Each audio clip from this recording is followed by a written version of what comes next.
Bonjour à tous et bienvenue sur Oromax. Aujourd'hui, je suis ravi de vous présenter la petite montre Seagull 1963. Et cette montre est sans aucun doute le meilleur chronographe mécanique en dessous de 300 €. Alors, c'est une petite montre qui est chargée d'histoire et je vous propose qu'on la découvre tout de suite. Cette montre a une histoire complètement atypique car c'est une montre qui a été commissionnée par l'armée chinoise pour ses aviateurs en 1961. Elle a été commissionnée à la toute jeune entreprise Seagull, qui a pris à peu près 2 ans à la développer, et elle est sortie du coup en 1963, et vous comprenez donc pourquoi elle s'appelle comme ça. Ce qui est intéressant par rapport à cette montre, c'est qu'elle se base sur un mouvement Venus 175, qui était un mouvement chronographe mécanique suisse de la marque Venus depuis disparu, et les Chinois n'ont pas vraiment copié cette montre, ils ont carrément acheté les droits et les machines pour la fabriquer eux-mêmes. Alors cette montre s'est faite à très peu d'exemplaires, entre 1400 et 3000 on considère globalement, et ce n'est qu'en 2010 que la marque a décidé de ressortir ce modèle-là, et c'est comme ça qu'on se retrouve avec cette belle petite montre. Alors commençons par les dimensions. C'est une petite montre en tant que telle, car elle ne mesure que 37,3 mm de diamètre par 13,5 mm d'épaisseur, et ceci est dû en grande partie au saphir bombé, et vous avez une longueur de bout en bout des cornes de 47 mm, la longueur d'entrecorne est de 18 mm.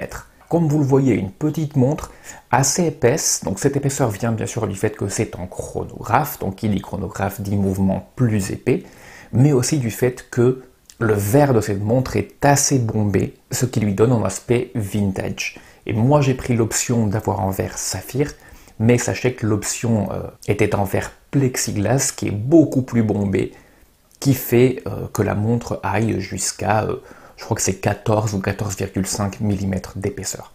On voit aussi que la longueur de corne à corne est assez grande pour une montre aussi petite, donc 47 mm c'est pas tout petit.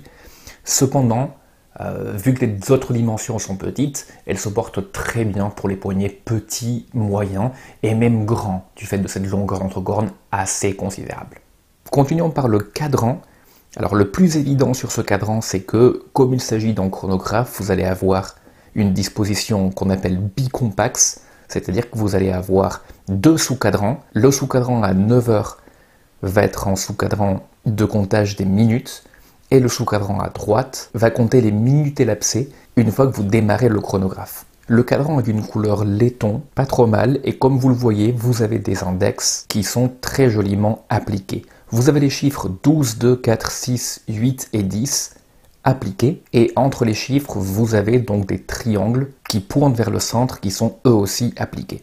Sur le haut du cadran, vous avez l'étoile rouge communiste et 21 Zhuan, que j'imagine être 21 rubis. Sur la partie inférieure du cadran, vous avez un écriteau en mandarin qui, j'imagine, veut dire Tianjin, l'endroit où la fabrique Seagull se trouve. Je vous ai dit qu'on parlerait des aiguilles de la montre, parlons-en justement. Commençons par les aiguilles principales, vous avez de très fins bâtons pour l'heure et pour les minutes. Ils sont peints en bleu, alors ils ne sont pas bleuis par un traitement de température, ils sont juste peints en bleu, tout comme les très intéressantes aiguilles des sous-cadrans. La seule aiguille qui se différencie par sa couleur est l'aiguille de comptage des secondes du chronographe qui est en bâton rouge. Quant au boîtier de cette montre, rien de bien intéressant. Le boîtier est fait en acier 316L et il est entièrement poli.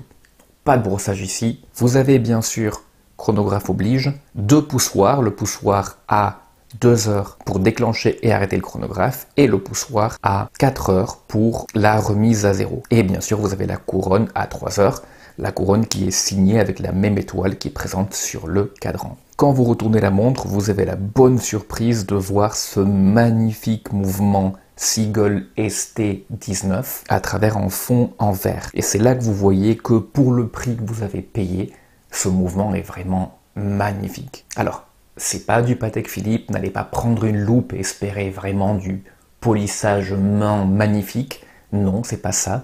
Mais quand vous regardez, même d'assez près, c'est vraiment très joli, avec des vis bleuies, avec du travail de décoration des plateaux. Enfin voilà, c'est vraiment du très bon pour la gamme de prix. Bon, soit, quand on s'approche de très près, on voit des petites particules de poussière.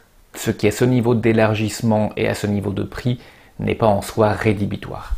C'est un mouvement qui a 21 600 oscillations par heure et qui a une réserve de marche d'environ une quarantaine à une cinquantaine d'heures, on n'est pas vraiment sûr. Ce qui est très intéressant sur ce mouvement, à part sa beauté, c'est que c'est un mouvement à remontage manuel déjà, c'est-à-dire que vous devrez le remonter manuellement toutes les 40 heures globalement on va dire.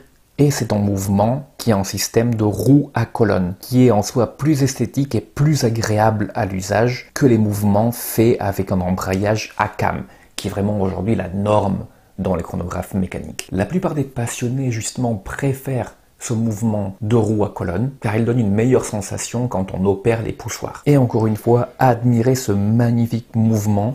Regardez comment se passe l'opération, comment à l'aide des poussoirs, la roue du chronographe s'enclenche et comment elle se déclenche quand on va pousser de nouveau sur le bouton. Voilà, juste sublime. Et si on peut voir ça à ce niveau de prix, on va vraiment pas s'en priver. Et justement, je vous parlais de prix. Celle-ci, je l'ai eu à 125 €. Donc vraiment, pour une montre qui est une montre originale chinoise, qui n'est pas du tout en hommage, c'est vraiment merveilleux et je suis ravi de l'avoir pris. L'esthétique de cette montre est vraiment très jolie, avec ses index appliqués, en chronographe fait maison. C'est vraiment très impressionnant. Et bien sûr, je vous ai laissé le lien dans la description ci-dessous.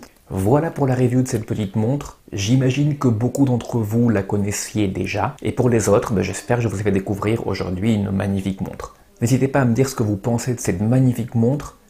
Si pour vous elle en vaut le coup ou pas du tout. Voilà, donc n'hésitez pas à interagir dans les commentaires. Abonnez-vous à la chaîne également pour que je puisse continuer à vous parler de ces magnifiques petites montres toujours à petit prix. Je vous remercie infiniment d'avoir regardé cette vidéo et je vous dis à très bientôt. Au revoir.